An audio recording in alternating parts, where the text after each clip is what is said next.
Okay, we'll bring the Planning Commission meeting to order. Are there any additions or corrections to the minutes that were sent out for last month's meeting? Hearing none, minutes stand as written.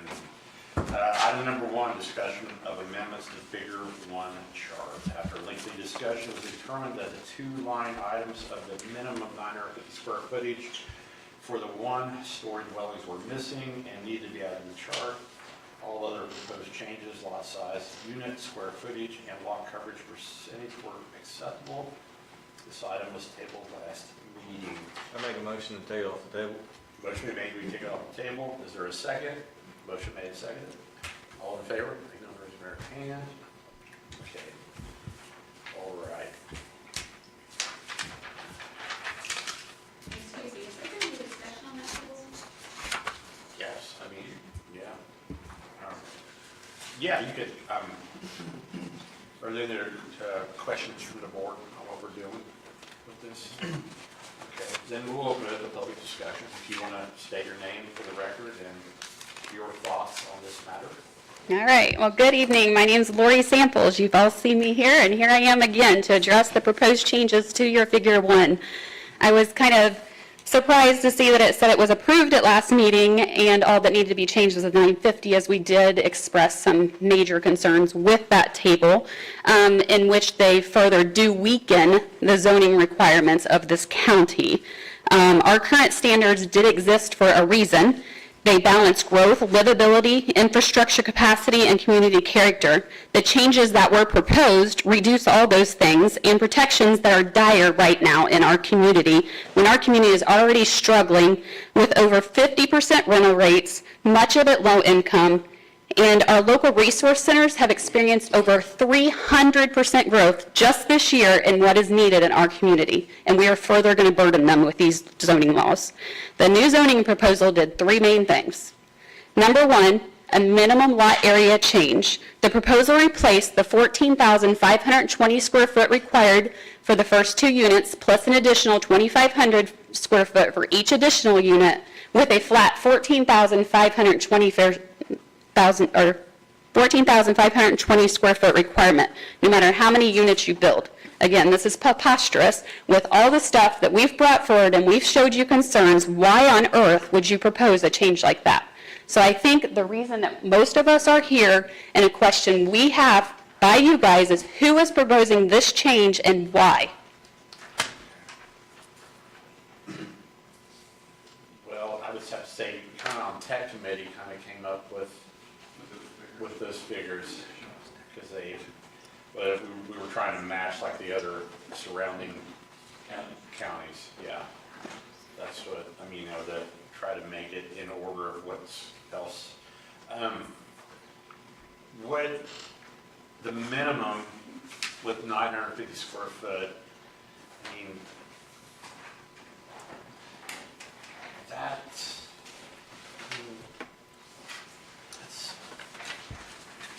fairly small. I mean, honestly, I mean, you know, fairly.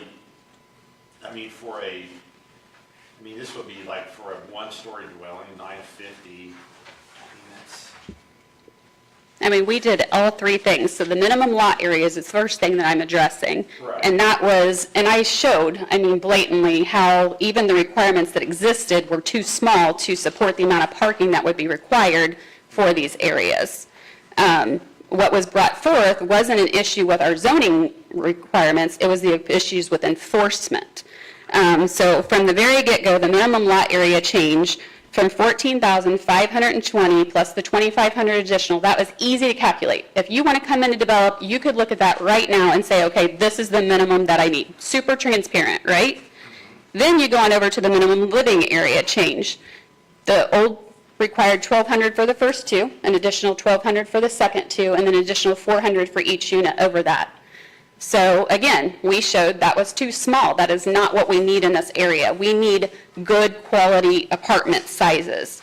And now we decrease the size. So unless you're over 7, we've decreased the requirements, because you would have required 3,200 for 6 units. Now we're requiring 3,000. So we've decreased that requirement. Yes, over 7 it's increased. Under, we've decreased it. Why not just make it a 600 for each unit?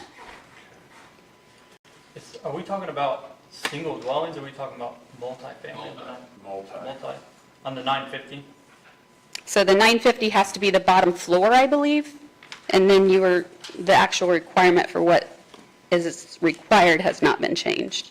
It was the flat 500 per unit. One-story dwellings, Single family, single family. not multiple, Not not multiple family. So multiple family, though, the proposal change was 500 square foot per unit.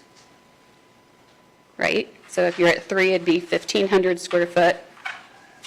Prior would have been 1,800.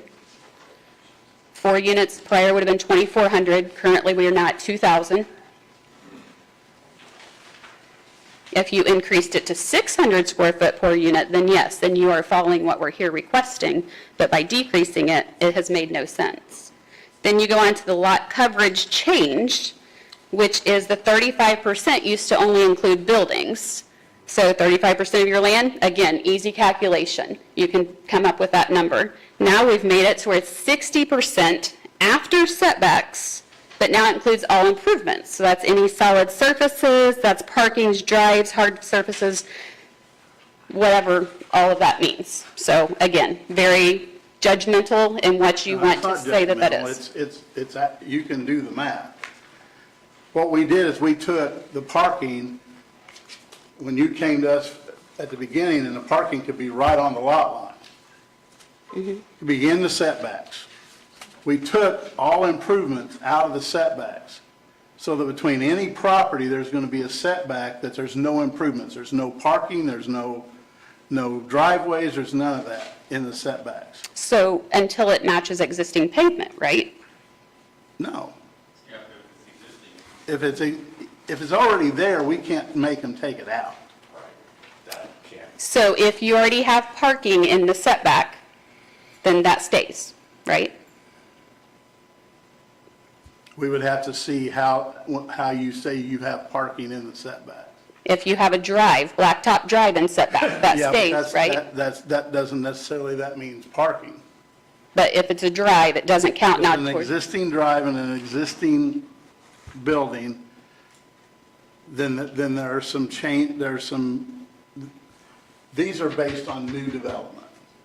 What's existing, what was allowed by code 5 years ago, we're not going to tell them that they have to change all that. But what we're trying to do, from my understanding of speaking, is we're letting parts of the new code be followed by parts of the old code. So what is explained to me is if you have something already developed in a setback, I do have some pictures here for you guys. Like, we wouldn't make you cut up your concrete that you already have there as a business. But if it's already there and it's in your setback, does that void your setback? Does that, Are you talking about your business, like where you have the curb at? so, like, we're all familiar with the 630 property. So they currently have drive in their setback on both sides. So if you already have that, then that, like, obviously you can't have a setback there. You can still drive through that setback, and there's concrete there. So that's developed, right? Right. Okay. So then, does that drive count towards your 60%? Yes, it would. I was told no. Why would it not? I mean, it's not building, it's not. But do you guys, and again, I don't need An the, apartment building that's already there, or a building, a shell, a structure, that they're going to put something else in, and they paved the entire goddamn lot. We're not going to go make them unpave those lots. That was put in according to code at the time. So you're not going to make somebody go out there and cut and remove concrete, and you're not going to say they can't use it. If they don't have parking in that, then they would have to put parking inside the setbacks. Parking's pretty easy to see. They're supposed to actually mark parking off. and I think my point is not for you guys to say this is right, this is wrong, or whatever, but it's to show you there's no transparency. You know, thankfully, we had the codes that you guys are trying to get rid of when we had the issue with the property next door to us, because that was the only reason I was able to get codes enforced, is because it was black and white, It was transparent to the community. It was easy for me to say, these numbers do not add up. They just blatantly weren't followed. So here, I've asked questions. I was told to come tonight to get them clarified because I couldn't get them clarified on my own. Questions I did ask were told exact opposite of what I'm being told tonight. So again, it's very judgmental. If I go to you, you're going to tell me one thing, you're going to tell me one thing, you're going to tell me one thing, you're going to tell me something else, because it's not transparent. It's very opinionated. Planning and zoning isn't transparent. Planning and zoning has to fit the earth and the ground, and it is not, Lori. That is why the BZA exists. That's why we have special exceptions, and we have variances, and we have all kinds of things, because every piece of property isn't the same. You can't just bake biscuits, and that biscuit recipe fits for every piece of property in Ripley County. And I agree, but shouldn't we make them as simple as they can be? Because and again, it comes back to my question. Why is this guideline being changed? Because to me, it's because we're trying to make baked biscuits the same. They were extremely simple for 30 years, because we never heard one. I'm just being brutally honest with you. And it's because someone like me hasn't brought it. It's not because it hasn't happened, because you look around the county, and there are multiple issues right now that are causing major issues in our towns because they're not being followed. And thankfully, we can go back to simple math, and then if they have to file for a variance, then we would have a BZA hearing tonight. But we don't, because we're changing the zoning laws. So who, in your opinion, is supposed to police that? I've asked multiple times to the board. I thought that's what the boards were for. When they're in towns, the towns are responsible. When it's in the county, the commissioners are responsible. So when things don't meet the code, this board is not an enforcement board. This board is a public hearing board. We hear rezones to make recommendations to towns and commissioners, and we hear subdivision control. We have almost no judicial authority. We don't have an enforcement authority. Enforcement basically falls to the towns and the county if the codes are. Okay. So again, these are our things. And then setbacks reserved for green space. But if we're now allowing structures, hard surfaces, parking, and drive areas with setbacks that match existing pavement or right-of-ways, again, that's inconsistent, contradictory. Are we making things clearer or more confusing? And then the transparency, which we just kind of talked about, figure 1 worked when it was enforced. Problems with the 630 case wasn't caused by bad numbers. They were caused by lack of oversight and inconsistent interpretation, like when I was told efficiency apartments don't need cooking stoves, despite my research with HUD, code references requiring them, and including documentation that I did receive from TAD that said, in fact, cooking appliance hookup is required. The actual cooking stove is not required to be installed by the owner. So again, those things I feel like are what need to be clarified, not the change of something that actually worked. So before reducing our standards, one of my questions was, why is this being proposed? Number 2 is, who is this benefiting? It's not us. If the answer isn't our towns and our residents, then maybe we should pause and not push something through. Let's address the enforcement gaps, clarify definitions, protect the standards of our communities, find out who is in charge of enforcement, because lack of enforcement, poor zoning laws, high levels of transient housing, those are prime setups for high drugs, high trafficking, high just total tearing down your town. Go look at Austin, Indiana, and see what happened to them. So, thank you. Come on. Raise this a little bit. Excuse me. Good evening. Unlike Lori, I assume you all don't know me. My name is Tyler Oakes. I'm with Bose McKinney and Evans out of Indianapolis. I'm here today on behalf of the town of Versailles. Lori has done a very good job, I think, of kind of addressing a lot of my points, so I'm certainly not going to waste your time rehashing them. There's a couple things I do want to address.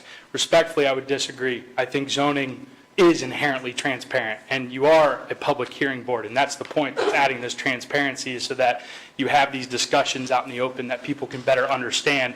Here's why we're making the decisions that we're making. Indiana code and statute is very clear on what the job of a plan commission is to do. And yes, you're correct. The plan commission themselves, they're not an enforcement board.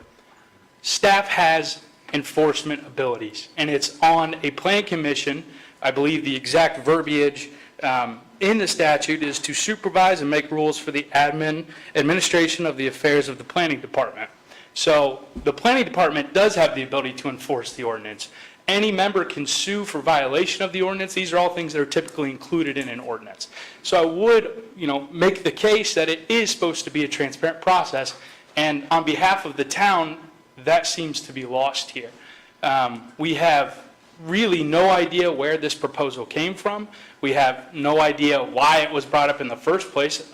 There seems to be some guesses, I think, as Lori kind of alluded to, but we haven't heard open discussion on why you're going with the changes that you're going. And I think there's a lot of confusion amongst the town and certainly in the community, and hopefully can get some answers on that going forward. I'd also just like to point out that statute also prescribes, for a plan commission, the factors that you have to keep in mind whenever you're making a zoning amendment change. And there's 5 different factors. They're not, end all be all, but it says that you have to give, weight to. You have to factor them in. And from my understanding and hearing about the past meetings, obviously I wasn't there, I'm not sure those factors have been addressed. And just for the record, those factors are reasonable regard to the comprehensive plan, the current conditions and the character of the current structures and uses in each district, the most desirable use for which the land is adapted, conservation of property values, and responsible development and growth. I think the last one is the most important here.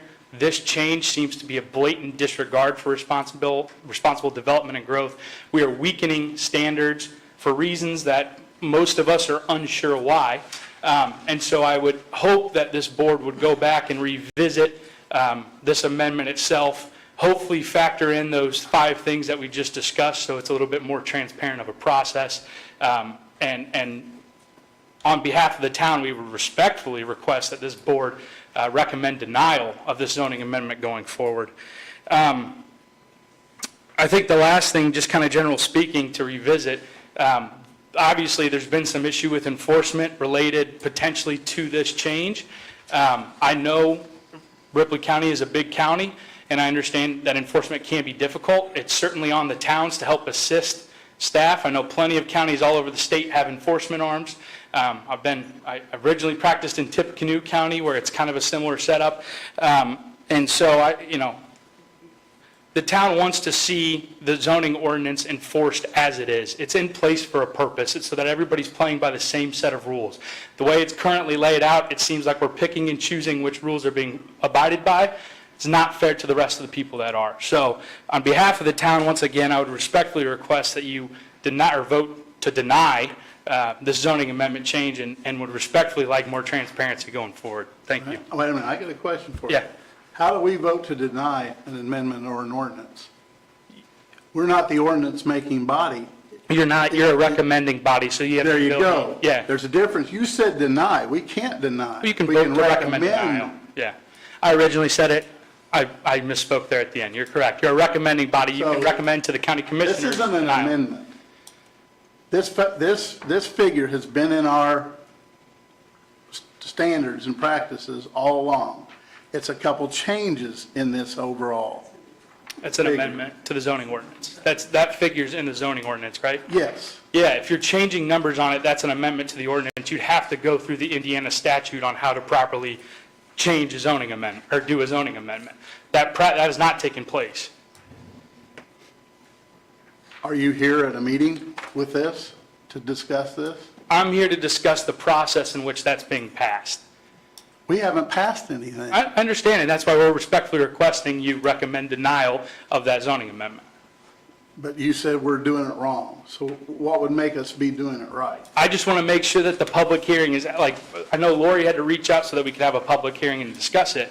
We just want to make sure this is a transparent process where everything is out in the open in front of a public hearing so everybody can see what's going on and hear what's going on, especially the reasoning of why we're doing what you all are doing. If ultimately you have a public hearing and you decide to pass it for reasons that you all decide, that's why you're in the positions you're in. But I think we just want it to be a transparent process. And that's why we tabled it last month, so we could get more people's input and stuff, 100%. so. Yeah, we appreciate it. I mean, I think everybody here would appreciate that. We had to advertise this. I have a question. You both have stated that this is harmful to Versailles in what way? You are lessening the standards that are required for certain projects. I think particularly you are making it so you can have higher density housing in areas in which Versailles has historically, based on census, had a very high count of high density housing. I think it's over 50% of houses in multifamily are rented out, which is a pretty poor ratio. If you look across the state, you're normally striving for closer to 30 or 40% rental. So you already have a large amount of rentals in Versailles. Obviously, I can't speak to the rest of the county. Every town's different. I've heard Osgood is somewhat in the same boat to an extent. But so anytime you're weakening these standards, to me, and I think on behalf of the town, there needs to be a reason for doing so, and we have not heard reasoning of why you're moving forward with this process and why you would go ahead and weaken the standards. You're making it so less square foot, less lot size is necessary to put some of these high-density multifamily dwellings. That's going to cause issues in terms of traffic. Then you've got fire concerns. You've got all these different concerns that come because we're lessening what the standards are. We didn't discuss it, but I have seen several news accounts of more affordable housing is needed across the country. This might help that. It might help there be fewer people not living in a home, not living in an apartment. Yeah, I don't disagree across the country. I think it is a pretty big issue, and I think it more so, I think that's targeted towards cities. I think if you look at major cities, I'm from Indianapolis, I can speak for Indianapolis, it needs more affordable housing. From the records that I've gone through, again, only speaking to Versailles, I can't speak for the rest of the county, but Versailles has an obscene amount of affordable housing. I mean, it's something like low income on these multifamilies is up towards 70, 80%. So Versailles is not in need of additional weakening of these zoning laws so that you can build more affordable housing. I think when you see a stat like that, to me, it's Chicago, San Fran, New York. Yeah, they need more affordable housing, but I don't think Versailles has that issue.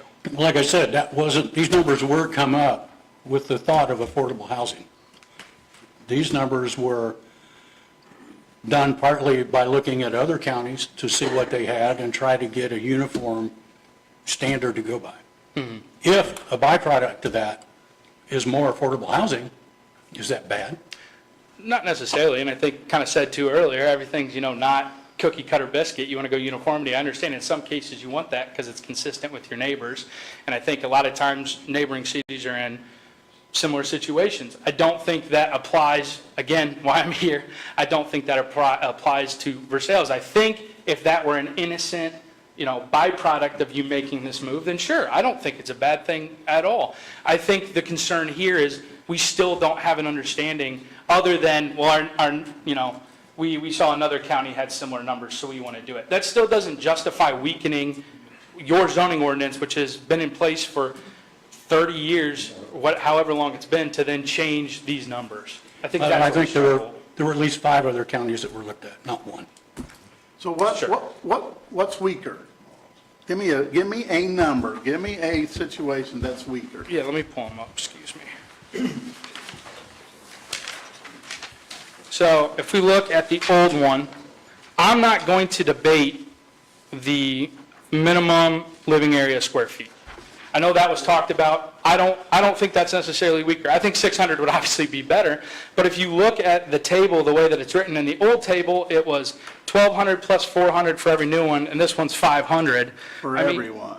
Sorry, 500 for everyone, and this was the 1,200 plus 400 for each one over 4. And so this one, you could get away with 300 for the first 4. This one's requiring 500 for all of them. So I think that's an improvement. I'm not going to argue that one. It was supposed to be 1,200 for the first 2, an additional 1,200 for the next 2, and then. So- It's not written very clearly. No, it's It was 400. actually 600 for the first 4, if I'm not mistaken, then 400 for the remaining ones. which means when you get up into the 6s, 7s, and 8s, this creates more living space, not less. Correct, but we just So want to it's make not sure weaker. that that's clear. I agree, so that's why I'm not making the case on that one. But, and I think Lori already spoke to that. So I think if we compare the maximum lot coverage percentage of lot, we're going from 35 to 60. I know there's a caveat on the 60. I think the 60 is ambiguous. I still think there's confusion. I know Lori and the town have both gotten separate answers on what that constitutes. So at the very least, I would like that flushed out more so we can understand exactly what that 60% is referring to. If we look at the minimum lot square feet, originally it was, So that's stronger, right? so originally. Why is it weaker? Because it's not transparent. That's what we're saying. We want that clarified of what that entails. Has everyone looked at the note with the double asterisks? Structures, hard surface, parking areas, drive areas are to be within the setback requirements unless matching existing pavement on right-of-way or street. Any improvement shall be within the building setback lines. Setback distances are for green space. No building structures, pools, pavement, concrete, and the like. But if it already abuts an existing paved area, whether it be right-of-way or paved area of an adjoining parking lot, is there a purpose to have a setback there? Can you turn around and how can you do that? And I guess what part of that is confusing? If there's suggested language changes, then yeah, let's hear them. Yeah, we can look through it. I mean, I think the confusion part is kind of the questions that Lori asked is, what are we grandfathering in, what are we not? Obviously, you can't go in and say, you're in violation, you need to tear up your concrete. Nobody's saying that. But at what point what are we defining as a new development? If something is already one use and they're changing its use, or it's currently not in use, where does that kind of fall? How are we gonna police that going forward, and what's that process? Well, my thought would be the only thing that would come into play there is if it doesn't conform with the existing amendment to a code, or to the newest amendment to the code, then whatever's already in place is an existing non-conforming use. If that use ceases within, fails to operate within a 12-month period, which is typically what most zoning codes call for, maybe even state law, then they have to meet the code. As long as that use that exists as it is now continues without interruption for that 12-month period, it continues. But I guess if we're going to look at Lori's situation, that was an office building at one time, and then I think a restaurant, and it's going to have to comply with this portion of the code, if it's adopted. If it's adopted, The sure. amendment. I mean, I think that's the way it would work under most circumstances, Yeah. to the best of my knowledge. Yeah, and we can come back and revisit that and get specifics of language. To address just the other two real quick, minimum lot area on the original was 14,520 for first two units, and then 2,500 for each additional unit. We've reduced that just to 14,520, so that's a reduction. I would argue that is worse.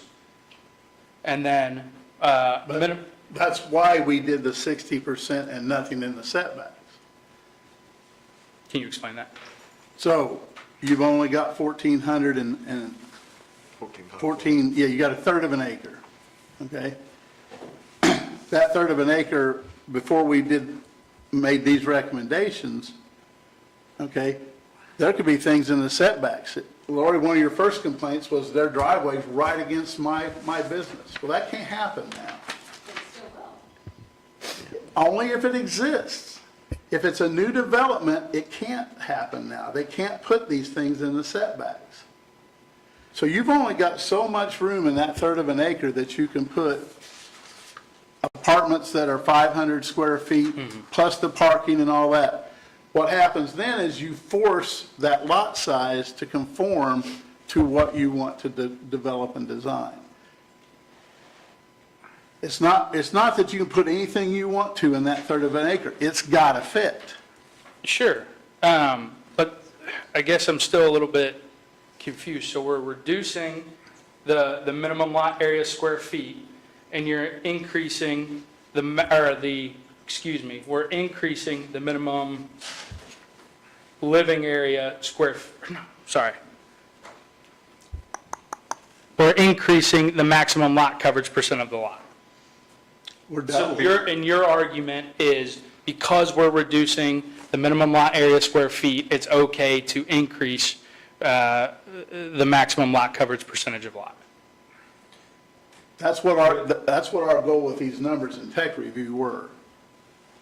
To make the development fit the lot and the area they had to fit, not to be able to cram huge amounts of stuff on small lots. What, were you having issues with that prior to this change as it is now? Is there an We've issue? had 3 or 4 duplexes come into lots in Versailles that were smaller lots that then went to the BZA for some changes. So yes, we've had developers come in and buy small lots and want to develop them.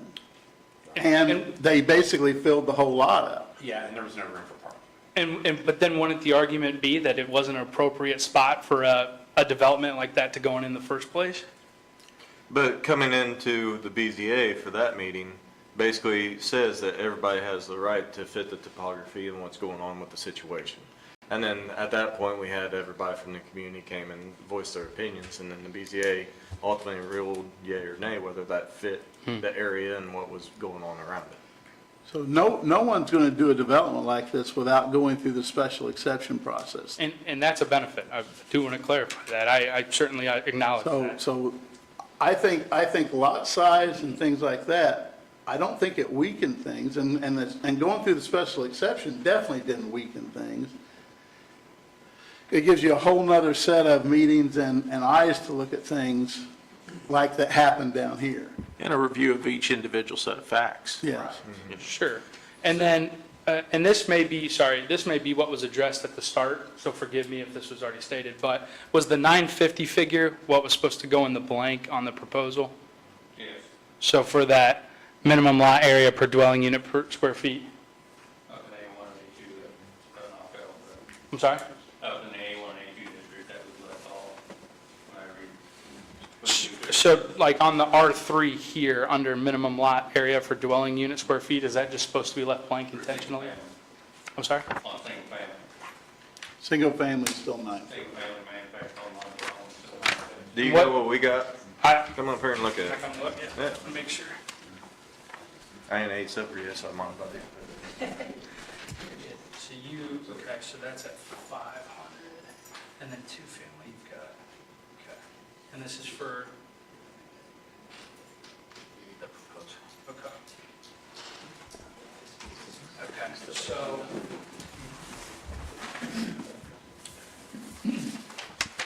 so that, I mean, that's a pretty significant reduction then, because originally you had it as 14,520 for first 2 units, add 2,500 for each additional unit, and now it's down to 500.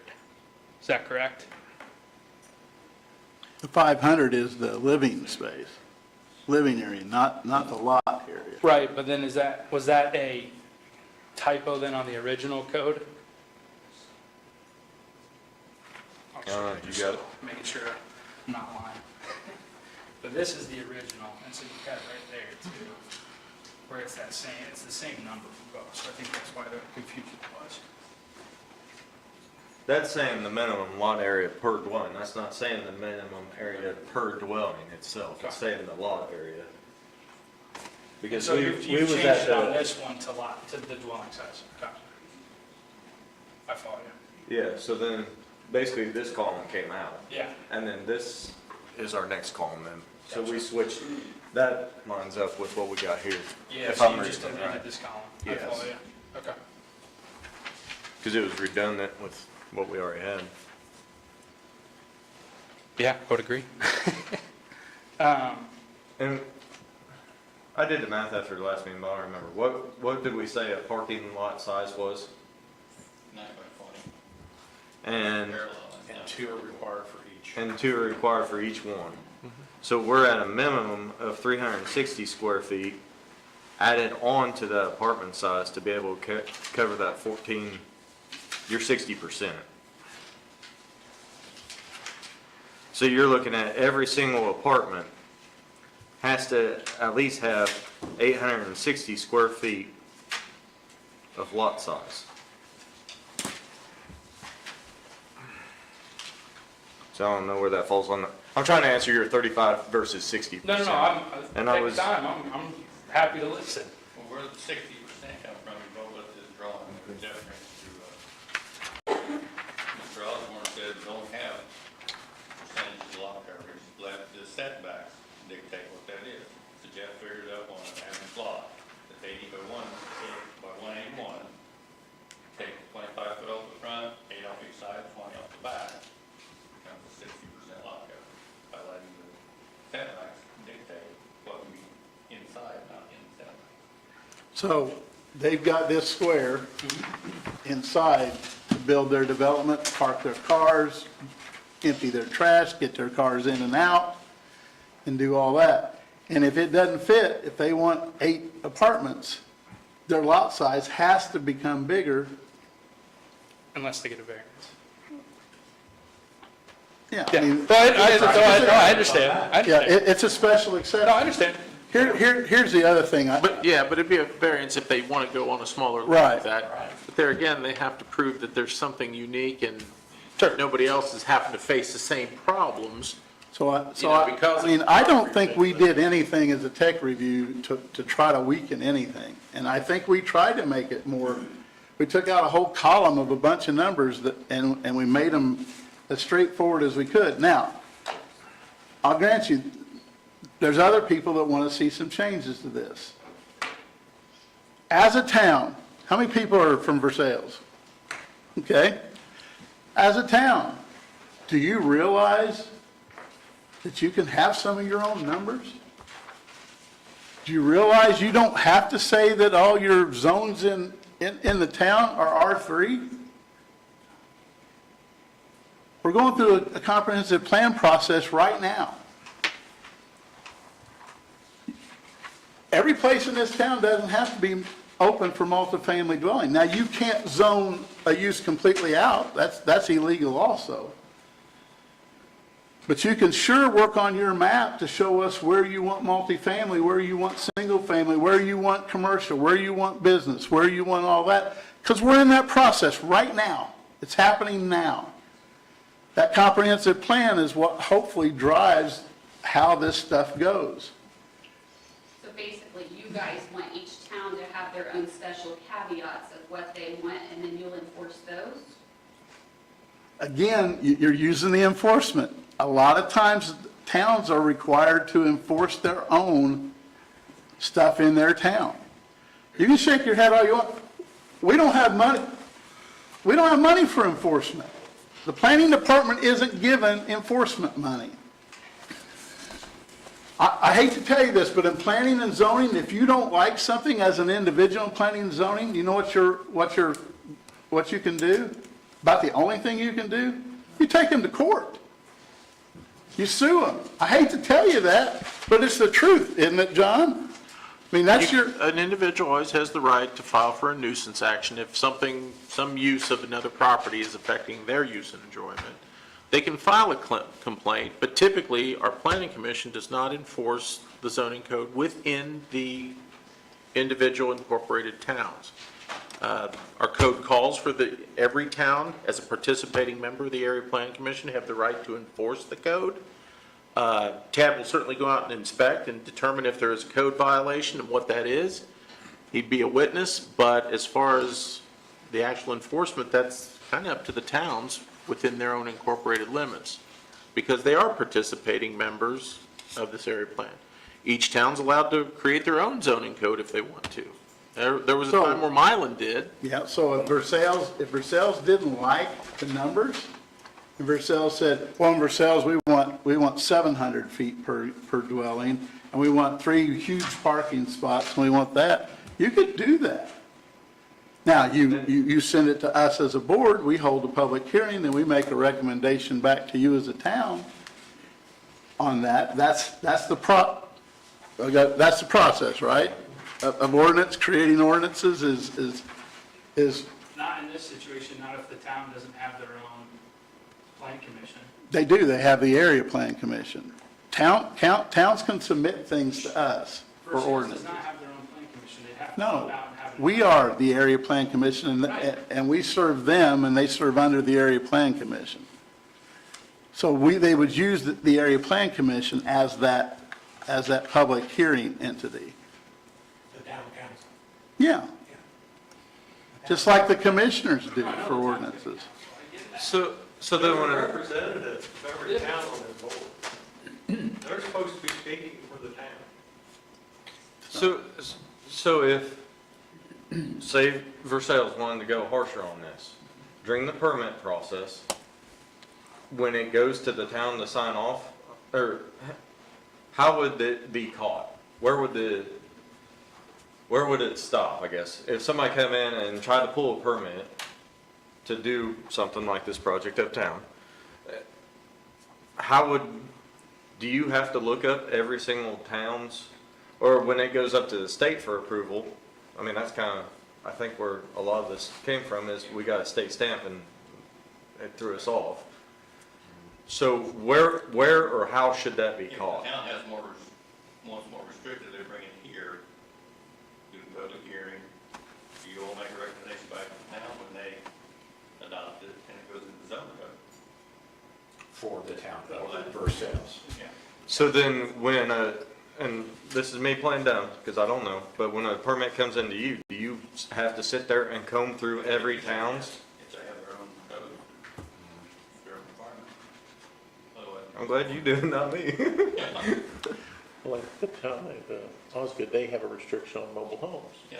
So it's within, all, within their incorporated Separate, limits. yeah. And that ordinance, is submitted to Tad, and so he can't issue a permit And the town, all's good for it. within the town. So in the absence of a town ordinance, then you follow the ordinances created by the county. I guarantee you that when this is adopted, or eventually when it's adopted, these are not going to be the numbers. Already had discussion with commissioners, already had discussion with the towns here. This is a starting point. That's why we didn't send it with a recommendation. That's why we tabled it, because we didn't have enough people here. We want this feedback, okay? I hope we don't, we're not up here to be an adversary to anybody. We're up here to take what is written down, hear the public, and then make a recommendation. And quite honestly, this stuff's going to go to the BZA.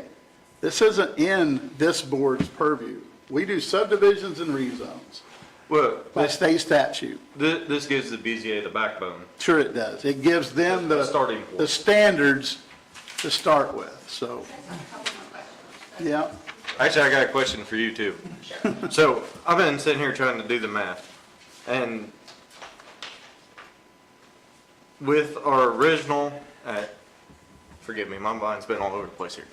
All right, so we was at 14,520, and then an additional 2,500 for every unit. And then if we upped it to 60% plus taking in the fact of 2 parking spots, so no drive, no dumpster storage, none of that. Basically, you could get 10 units on a quarter acre, right? Or a third of an acre, the 14,520. Third, yeah. Third, okay? From our old standard, So I'm how did coming you up just- with we can have 11 units on it. That's so- without there's no parking for that. So that's what I'm saying with the old standards. If you Right. look at that, there's no, and it didn't meet the exterior density if you would have followed the code, because it was the 14,520 plus 2,400 for each additional unit after 2. It didn't meet that requirement. It was like a half an acre short. But what I'm saying is, by changing it to the 60%, but taking in all hard surfaces, we're actually allowing one less unit and not allowing stuff into the. Prior would have been right? 6 units. Prior is all that could fit with 6 units. Because if you looked at because of the way that it's designed, there was only parking for 6 units. And because You're that's all talking that about fit. your with- neighbor, not, I'm just taking this third of an acre. Well, and 2, because the rectangle I got in front of me. 15,520, or the 14,520 plus the 2,500, that would only fit 6 units in that amount of space. And again, that's a clear number. It's A plus B equals C. if you're an owner, and the thing is, this isn't just to pick on anybody, this isn't to come here and be a complainer. If I'm buying something and I look at this and it's A plus B is C, that's what I can have. It doesn't change. But like just tonight, when I asked you guys, and like even the number you're just giving me, that's not what I'm being told otherwise. Because just like this, okay, you can't tear out the concrete, it's already there. Okay, I get it. Okay, you're matching up to my existing concrete, it's already there. Okay, I get it, that's fine, makes sense. But shouldn't that count towards the 60%? It does. The blacktop area has to count on that 60% right now, right? Tad? Because what the blacktop area is over there is going to be part of that 60%. Well, except the way it is The written, problem is that it exists in the unless setback. matching existing pavement on right-of-way or The street. blacktop area now, I don't know, an easement it's really got isn't to a be right, referred back to the old. and that's what because it's happens, existing. let's use that So, driveway. but with reduced 60%, the existing has to come fall into that 60%, or you go back to the 30% because it's all existing. The blacktop's existing, the building's existing. So if you're going to go back to the existing on the blacktop, will you go back to the existing on the building? You know what I'm saying? You go to the date of the application. If they pull an application and have to start over, then it's whatever date they reapply. But anytime somebody Do they applies, start over with the setbacks and everything? so according whether did they pull their entire application, or is it? It's a variance application. Huh? It's a variance application. So. But I'm not even saying like that property, I'm just saying in general. I'm just bringing up that one because, and two, like, I don't want to see them go through all of this again with an architect and everybody and think that they're okay, and then me have to come into a meeting and be a bad guy again. Like, my point is, I think I'm showing it. Look how non-transparent this is. Like, no one here can, like, okay, does that count as a 60%? I mean, if this is gonna go through, then I think it needs black and white. If there's already parking in this setback, that should count towards the 60%. It should count towards part of that development. I mean, it is developed, it's not green space. And who's gonna go and figure out the sidewalks, the patios, who's gonna figure all that out when I couldn't even, I mean, blatantly, I've explained, I could look at an architectural drawing and show that 3 24-foot parking spots don't fit in front of a 70-square-foot building. I could figure that out, but somehow it got passed, not once, but twice. And it's like, so how in the world am I supposed to have any confidence that we're going to follow what's there? The only thing you're doing is taking away my ability to black and white say, this doesn't fit. If you want to change it, then I recommend you keep the original, the 14,520 plus 2,500 for each additional unit. You change the unit size if you want to keep it simple, 600 square feet per unit. If you want to have a special variance because something don't fit, then you come in here and you have a conversation. But why weaken it? Why not protect? And then if you need to look at special exceptions, if there is a great apartment complex wanting to come in, by all means, we would love to have, for hardworking Americans that are going to come in here and have stable jobs and support our community and grow it, I'm all for that. But the sad thing is, look at Tyson Apartments. That's for our elderly. We're getting ready to take that away too and give that to low-income housing. We at some point have to protect our county. I mean, and it's not just for sales. So yes, we can file our own caveat, and apparently we can do that. And there's been back and forth on that as well. But it's not just for sales. Go to Milan, go to Osgood. There's everybody. It's our county that's going to suffer if we don't do this. And then we talk about compared it to other counties, but we're taking this much of another county and comparing it. We're not comparing it with the way they enforce their zoning codes and the other things that are around it, because I have looked into those. And there are other things that are a lot more weak that we're not looking at than what that is. And again, I go back to who's going to calculate. If we couldn't calculate A plus B equals C, this is, I mean, I don't know who can figure that. And then I guess I have one more question for the town attorney, or who's representing them, is so if the planning board don't enforce the zoning codes, if the planning director doesn't enforce the zoning codes, then is that like at the town board meeting that you'll have to start, like, how does that work out? I don't know. I don't know, because I haven't seen it. I've been in 20 plus counties. I've never seen a non-enforcement. I just haven't. Can we get some clarification on the whole, what they keep asking the old, I guess, chart, how many units would fit on the old chart versus the new chart? You're coming up with 10 on the new, right? Yeah. And was it 11 on the old, or was it 6? 6? Six. So they are getting, you can put more units on a lot technically.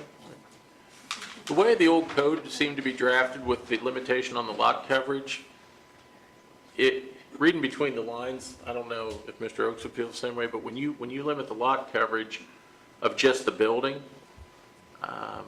you're forcing people to build up, like 2-story multifamily units. And that in itself, maybe that's the way to go up instead of out. But it also, I would imagine it creates an issue for fire protection, getting somebody out of the second floor versus a first floor, maybe not. Yeah, it gets more expensive. But Probably, yeah. I think that's the thing, and it kind of creates a little bit more blockage of view of the horizon, if any, so. But the trade-off is if you build it up, then you're still hampered by your parking requirements. Except, under the old code, they could take that right up to the line, because we've never treated parking as a permanent structure that had to stay under the setbacks. Historically, just permanent structures. So they could take it right to the edge. So, I mean, that's kind of where there's some give and take here, and based on comparison with other counties, that's what the Technical Review Committee came up with. And we came up with a draft to be revised and discussed. That's why we're here. I mean, we didn't say this is where we want it to be. We had to create some kind of starting point. And that's why I wanted to present my concerns, because I've been in the heat of this for a while, and this would have really hurt me and hurt our community if we go with this new, it would. And I mean, you guys just admitted it, that yes, it would have. It would have allowed, even though again, when I figure it up, there's no way, because you can't get parking with the new thing. But again, I apparently can't figure this up despite hours of trying to figure out this stuff and even contacting the planning. Because on mine, I see you have 7 parking spots. So despite anything else, you actually have 3.5 units because you don't have enough parking if you figure in what I showed in front of you. So, but again, it just shows the lack of transparency because no one can figure it out.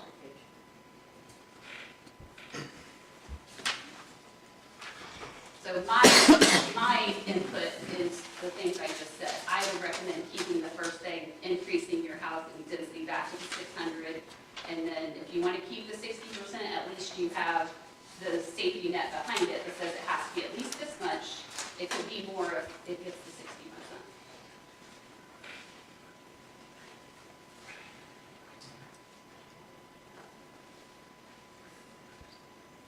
Tech review willing to kick this around a Well, little more, or what are you? Here's my recommendation, honestly, because I know, I don't want to speak out of turn, but I know commissioners want to see some different numbers.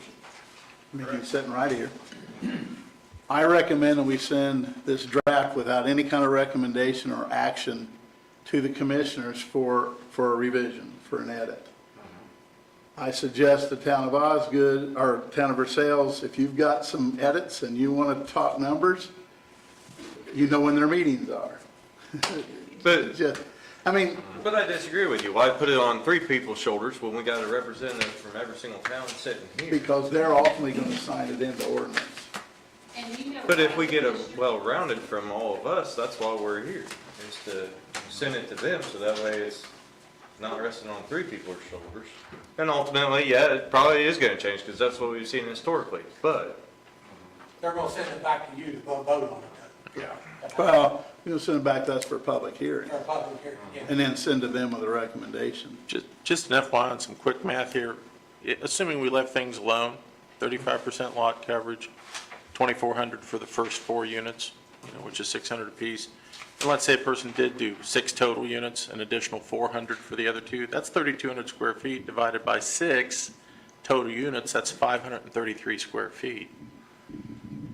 I mean, I understand what everyone is thinking and saying. If you have bigger apartments, higher dollar rent, you'll draw a better crowd. But I don't know if that's the answer or not. Economic development and good jobs and industry is what communities need more than anything, because economics then will dictate what people will spend and what they'll afford. Yeah. Trying to See, zone those something are out the gold because stars I you don't have want with poor that people house. living here is not necessarily the answer. But the average, whether it's 500 per unit or 550 or whatever, you're not that far off with the change compared to where you're at. I would disagree, I guess, on the, I don't think it's that they don't want poor people living, I'm speaking for Osgood. It's that the rental ratio is already sky high. So if you give lower stipulations on these little lots in town, they're gonna build more of these versus if you make it to where they can't put more units on them, they're not going to. If that's the case, then maybe the smarter thing to do would probably be change some zoning maps, I would think. I think that is the first and foremost. Eliminate some of the LB where multifamily and duplexes can go, eliminate some of the R3 and the R2. I don't think you can eliminate it completely, but if towns have an issue with multifamily housing or certain uses, it seems like the more appropriate thing to do is modify the zone maps. If they're buying into that comprehensive plan, that's when they can do it, right? Absolutely. Does it void Well, existing R3s at that point? The or last does it- comprehensive plan, was Comprehensive- 2004. Yeah. Comprehensive plans do not change zoning Just on the moving ground. forward. It's a recommendation and a snapshot of what we want to see in the future. And a lot of those maps with each individual town showed Yeah. single family, single family, single family, but nobody changed their existing zone maps. The zone maps pretty much stayed right where they're at for the Pretty most part, close. with the exception of individual requests, to amend their zoning. What would you do, like, say to that property next to me, to change the zoning to take care of this? What recommendation would be to that? Well, I guess the question would be that it is already zoned as LB, if I'm not mistaken. LB, A zone change probably wouldn't help on that unless a person eliminated residential 3 and residential 2 and single-family dwelling from an LB zone. But now you're changing a lot of other people's existing ownership of land and what their capabilities are of doing with that land. And quite frankly, I'm a little concerned you're kind of starting to tiptoe into inverse condemnation or Well, that's what I'm taking the asking. value of that property. Why are we changing it? The comprehensive plan just simply says, as we move forward, we would like to see, if we're going to have multifamily dwelling, multifamily development, we want it in this area of Versailles, this area of Osgood, this area of Napoleon. We want local business and general business to be here, here, and here, along these. That's what the comprehensive plan does. And then when we hear a rezone request, we look at the comprehensive plan and say, does it fit? And if it fits what the town said, then we typically, without a lot of negative, we send it to the town with a favorable recommendation. And then it's up to the town to actually do the rezone. But the comprehensive plan process in no way, shape, or form changes any zoning on the ground. It takes a whole different process to change the zoning. It simply says this is what we want to see in the future. That's kind of one of Osgood's rubs too, is because everything's like R3. Like every lot in town is either R2, R3, it's not really R1. So the comprehensive plan is great moving forward, but it doesn't really fix that issue and the issue of these things being built still. Right? Right, yeah, I mean, Yeah. it does not go in, and if there's 25 lots R3 in Osgood, it does not change the zoning on any of those Yeah. lots. It's hard to find an R1, honestly, in Osgood. It's mainly all R3. I know that's just probably flawed zoning from the past. I mean, long time ago. What's that? Been that way since 19. That's what I mean, long time ago, yeah, before us, yeah. So you're wanting to change the numbers, or? Is it wrong to No. I mean, bypass me and just, why can't the county commissioner come up right now and say what they want? Because, They officially want, you need to have a meeting on this. yeah, they need to do this in their meeting, so it's public facing. Yeah. I got one more question on setbacks. So like a smaller lot, like Osgood's, like 50 to 60 road frontage, are these setbacks the same? Yeah. They are, okay. And then like and these are from the right of way? Yes. And when they use the term right-of-way and street, I think that is a dedicated right-of-way. I think Lori's situation is, her property is to serve an easement to a business to her left and Right. a former business that's thought to be an apartment set up to her right. I don't think a right-of-way of that nature, when I hear the term right-of-way, I'm thinking dedicated public right-of-way. Right. Not an easement for ingress and egress. And if we need more clarification on that, Lori, would that help eliminate some confusion? I think that in. To basically state that a right-of-way or a street does not include an ingress egress easement. I think that would help, and then also to clarify, if there is current, like if there is something developed in the setback, that does count towards their 60% development. To clarify that in there as well. So if you I'm have not sure park- I'm following you, what If you you mean have by that. parking in your setback of 25 foot, then that should count towards the 60% development area of the land. It does the way this is written. I was told it does not. So if we could have that clarified in writing, because when I asked Yeah. Tad, I was told it did not. She's saying for something that's existing that's already there. Like, in her situation, we're not gonna make them cut up the blacktop. No, But she's saying she wants that to count in the 65%. So then what would you do, tear down half the building? No, I'm just saying that, I mean, like I showed you, it's there. I mean, it's You would just, lessen the parking, they wouldn't be able to park as many. Okay, now I think I understand. So you're saying because that pavement is already paved to the edge of the property line? and if you use it as a drive, then it should count towards your 60%. Guess the options are tear down or, Oh, you reduce the parking spots. what's that? You'd reduce parking spots. But that's still a hard surface.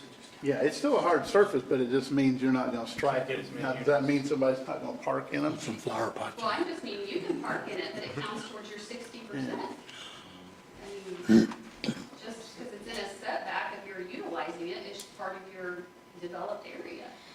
Why would it not count?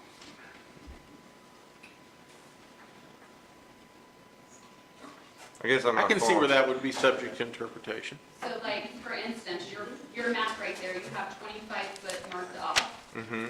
So that, some people are saying counts towards, because if that's a drive or if that's parking, then basically there is no setback, like, I know it's not technical terms, but there's no setback, you're utilizing it. So that should be counted towards your 60% development area. Either You that, shouldn't basically get a freebie area there because you're developed in it, because it was already developed before this rule came into place. courts don't usually favor waste though, so I don't know if a person could force the person to tear it up. And I've not. And I don't know that they should be permitted to use it as a parking spot. Or that it should count toward the 60% if they're not using it. 25 foot setback, it would go from the edge of that blacktop because it's already to the edge. So you would Well, go it back is. 25 foot, It- you could leave the blacktop, but that 25 foot by 100 foot long would be part of the 60%. Perhaps. Is that what I'm hearing? How about let's do this? I think this probably needs a little more clarification on Yeah, a that little part more nuance to it, but, to address those particular Right. concerns about interpretation or issues. yeah. Would anybody like to make a motion? We just kind of send this for the commissioners just to take a look at their next meeting and give us their ideas on it, and we can revisit then on next meeting. Would you like to? I'll make that motion. Okay, is there a second? So is that sending it with no recommendation? Well, Or Just a motion that we send it to commissioners Commissioners to have them for take a them to look at it, give a review, little bit of their input. discuss it, get any other feedback they can that's get. not really something you can do. We can. You either give it a favorable, an unfavorable, or no recommendation if you're going to vote to send it, or your other option is to move to table it and go back to the drawing board with what you've heard tonight. Can, then my recommendation, I mean, No recommendation? send it with no recommendation.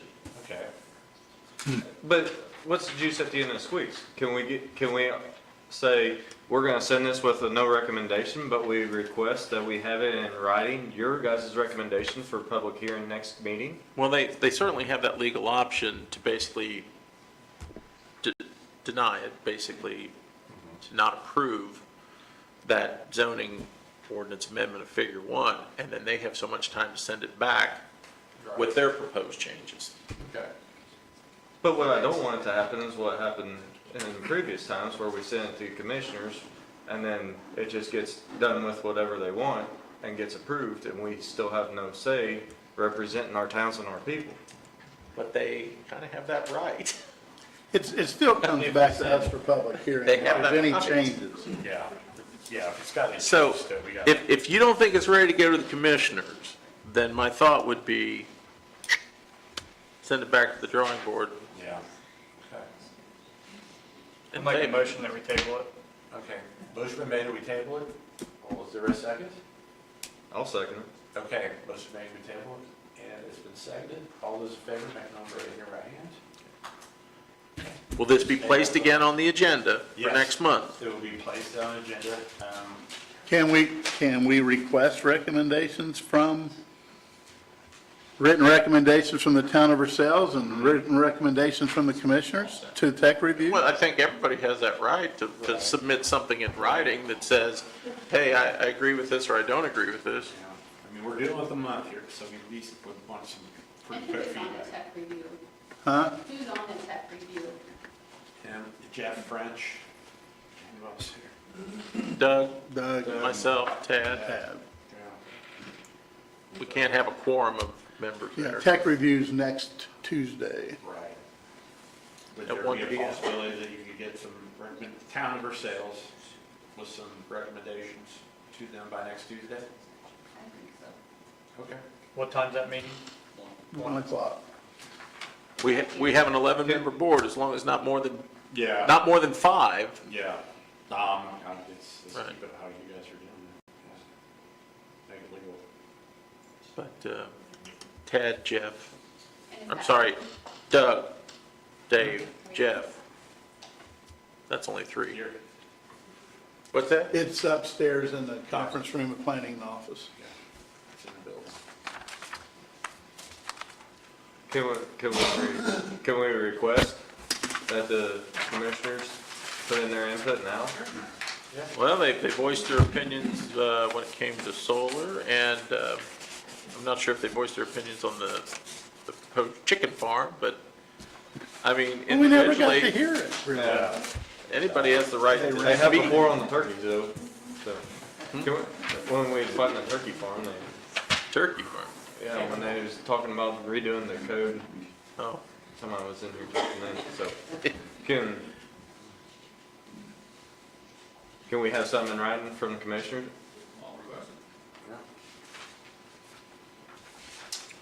Just try to cut a step out. We don't have a meeting.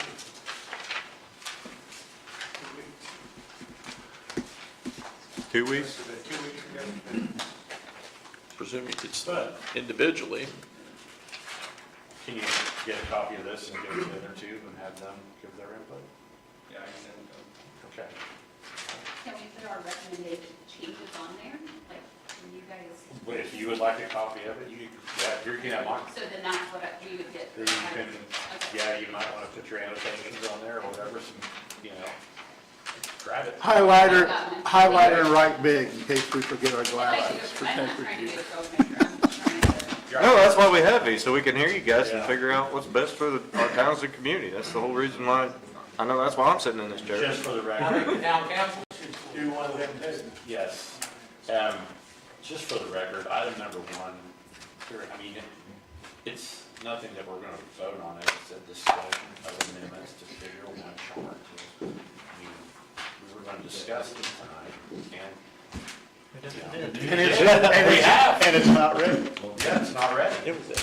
So, okay, But bear in mind, you may want to announce, it was advertised. Yes. This was a public hearing on it, and it Yes. was a discussion. It's been Yes. tabled, Yes. there will be no new notices sent out. Right. So it will be on next month's agenda, 7 PM, Or September. September, sorry. Yeah, this, the first Tuesday. I don't have my phone with me to know the date. Right. So, okay. You know, can we review, the commissioners review it on an email, our suggestions, and then put it together? Well, at this point, By next week. at this point, it's a public record. So anybody can request a Are copy. we supposed to be turned And Right, but I'm talking our request, is what I'm saying. If we on? have changes. Are we turned on? We don't see ourselves. you could probably drop one off, I would think. I mean, we're talking about public comment. All right. Item number Not 2, really. proposed amendments to subdivision control code to permit 2 lot splits with road frontage and 1 lot split with the access strip to be exempted from subdivision application process. I'm going to table this till next meeting. What do you guys? Well, hopefully it doesn't take. Yeah. I've been kind of pushing this for years and years and years because at one time, every 1 lot split we heard as a subdivision. And we took that out because it's just administrative. If you check the boxes, you've got to approve it. Well, a 2 lot's pretty much the same way as a 1 lot, and it would really speed up the application process for simple, straightforward subdivisions with no remonstrance. And that's all this was set up to do, is to let Tad review, as well as the Tech Review Committee, any of those smaller 1 or 2 lot subdivisions. We already do that with 1, we just wanted to do it with 2. Once they get over 2, they'll come here for full review. Right. So would those be labeled as minor subdivision or just a survey? Hmm? Would those be a minor subdivision or just a survey? I think if we change this to the way we're doing the single lots, it would be a survey. You'd make sure you have closure on both I lots. just want clarification of that. But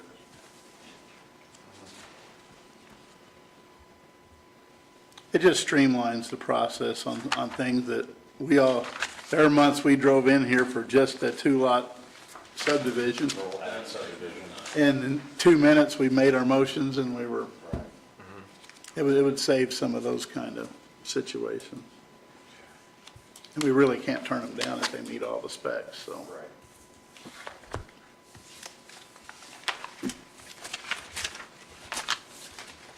Would they still be required to get like a letter from the county and stuff for driveways and all that? Or would it? Yeah, the standards are still the same. Okay. Yeah, they have to check all the boxes. Right. Yeah, It just wouldn't have a public hearing. right, unless there's a remonstrance. They could still, by remonstrance in the office, they could still push it to a full hearing.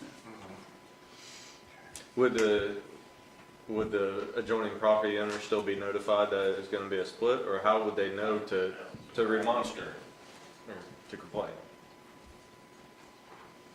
They just see the survey stakes and have to come. survey, it wouldn't.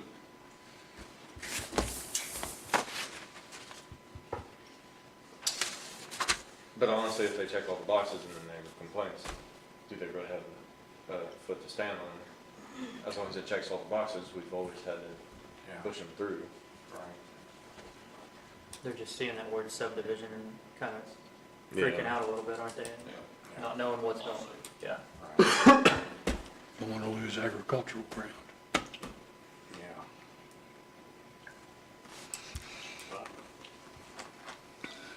We'll open up to public comment. I mean, would anybody from the audience have a question or concern about this proposed amendment? We'll talk about it.